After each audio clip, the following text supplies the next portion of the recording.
തിരുവനന്തപുരത്ത് ഗുണ്ടാ mafia ഭരണകാലം. Police കമ്മീഷണറുടെ office പരിസരത്തും കൊല നടക്കുമ്പോൾ സർക്കാരിനും ആഭ്യന്തര വകുപ്പിനും മൗനം. ഫുട്ബോൾ ടൂർണമെന്റിലെ ഗുണ്ടാ കുടിപ്പകയിൽ ജീവൻ പൊലിഞ്ഞത് മതപഠനക്കാരനായ അലന്റെ. ഒരമ്മയ്ക്ക് എല്ലാവരെയും നഷ്ടപ്പെടുന്നു. ആദ്യം ഭർത്താവ്, പിന്നെ മകൾ, ഇപ്പോൾ മകനും. അലന്റെ മരണം എല്ലാ അർത്ഥത്തിലും തീരാ നഷ്ടമാണ്. ഗുണ്ടാ കുടിപ്പകയാണ് കൊലയിലേക്ക് കാര്യങ്ങൾ എത്തിയത്. ആ അമ്മയ്ക്കും കൂട്ടുകാർക്കും താങ്ങാനാകുന്നതല്ല ആ വിയോഗം. നമുക്കറിയാം, കഴിഞ്ഞ ദിവസം കത്തിമുനയിൽ ഒതുങ്ങിപ്പോയ ഒരു ജീവിതം, ഒരു 19 വയസ്സുകാരൻ്റെ ജീവിതം. കഴിഞ്ഞ ദിവസമാണ് തിരുവനന്തപുരത്ത് അത്തരത്തിലൊരു ദുര്യോഗം നടന്നത്. തിരുവനന്തപുരത്തെ ഗുണ്ടാ സംഘങ്ങൾക്ക് മേൽ പോലീസിന് നിയന്ത്രണം നഷ്ടമാകുന്നതാണ് ഇത്തരത്തിലുള്ള കൊലപാതകങ്ങൾക്ക് കാരണമാകുന്നത്. സിറ്റി പോലീസ് കമ്മീഷണറുടെ ഓഫീസിന് തൊട്ടടുത്തുള്ള സ്ഥലത്ത് നടന്ന കൊലപാതകത്തിന് പിന്നിൽ രാജാജി നഗർ ജഗതി ഗ്യാങ്ങുകൾ തമ്മിലെ തർക്കമാണ് എന്ന് പറയപ്പെടുന്നു.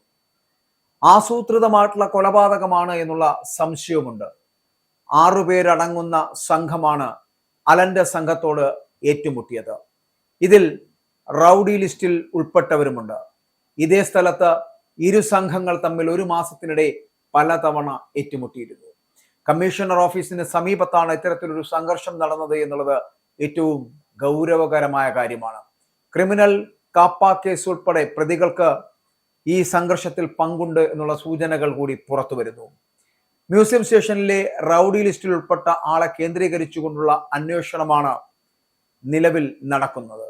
പേരൂർക്കടക്കാരനാണ് കുത്തിയത് എന്നുള്ള സൂചനകളടക്കം പുറത്തു വരുന്നു.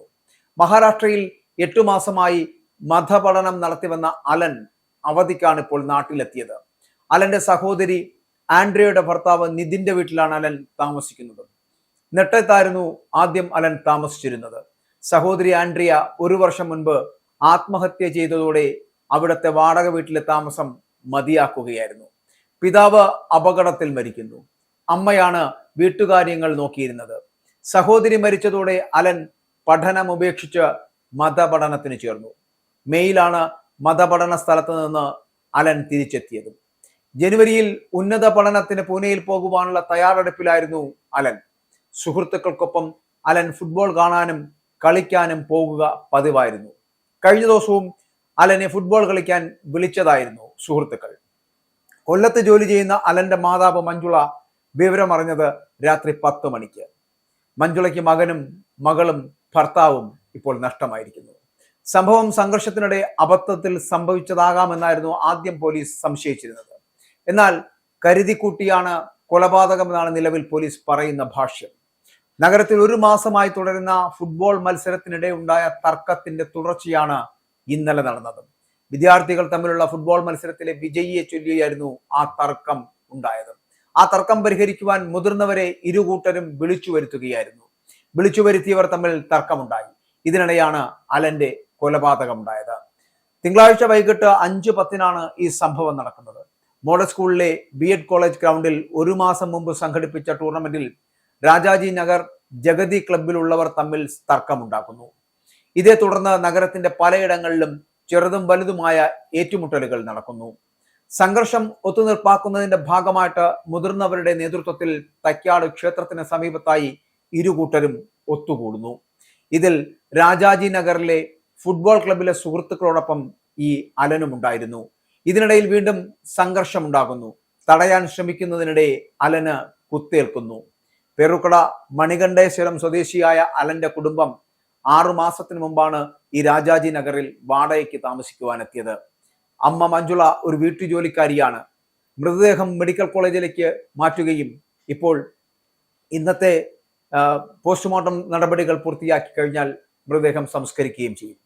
ഞാൻ ആദ്യം സൂചിപ്പിച്ചതുപോലെ നമ്മുടെ സർക്കാരിനും ആഭ്യന്തര വകുപ്പിനുമൊക്കെ ഇതെന്തു പറ്റി? ഒരു ഇടവേളയ്ക്ക് ശേഷം വീണ്ടും നഗരത്തെ അക്ഷരാർത്ഥത്തിൽ ഞെട്ടിച്ചുകൊണ്ട് ഇത്തരത്തിലുള്ള ഗുണ്ടാ കുടിപ്പകകൾ വീണ്ടും ഉണ്ടാകുന്നു. അതിൽ ജീവൻ പൊലിയുന്നു, കൊലപാതകത്തിലേക്ക് എത്തപ്പെടുന്നു. ഇത് വലിയ നഷ്ടമാണ് ഉണ്ടാക്കുന്നത്. പക്ഷെ അപ്പോഴും നമ്മുടെ സർക്കാരും ആഭ്യന്തര വകുപ്പും ഒക്കെ ഇങ്ങനെ മൗനം പാലിക്കുന്നത് ഒട്ടും ശരിയല്ല. ഇവിടെ പലതരത്തിലുള്ള അനിഷ്ട സംഭവങ്ങൾ നടക്കുന്നുണ്ട്. ചെറിയ കുട്ടികൾ മുതൽ മുകളിൽ അങ്ങോട്ടുള്ള പലരും ഗുണ്ടാ പ്രവർത്തനങ്ങളിൽ ഭാഗഭാക്കാകുന്നുണ്ട്, അറിഞ്ഞുകൊണ്ടും അറിയാതെയും. 15 വയസ്സിന് താഴെയുള്ള കുട്ടി ഗുണ്ടകൾ വരെ ഇതിനകത്തുണ്ട് എന്നുള്ളതാണ് ഏറ്റവും ഭയപ്പെടുത്തുന്ന സത്യം. ഇങ്ങനെ ഒരു സ്കൂൾ ക്യാമ്പസുകളിൽ പഠിക്കുന്ന കുട്ടികൾ വരെ ഗുണ്ട ലിസ്റ്റിലേക്ക് എത്തപ്പെടുന്ന ഒരു സാഹചര്യത്തിലേക്ക് എത്തിയിരിക്കുന്നു. എന്തുകൊണ്ടാണ് അത്തരത്തിൽ കുട്ടികൾ എത്തുന്നത്? ഒരു കുടിപ്പകയുടെ സെറ്റപ്പ് ഉണ്ടാകുന്നത് എങ്ങനെയാണ് ഗുണ്ടകളുടെ ഒരു ലിസ്റ്റ് ഉണ്ടാക്കി ആ ലിസ്റ്റുകളിലേക്ക് കുട്ടികളെ കൊണ്ടെത്തിക്കുന്നത്?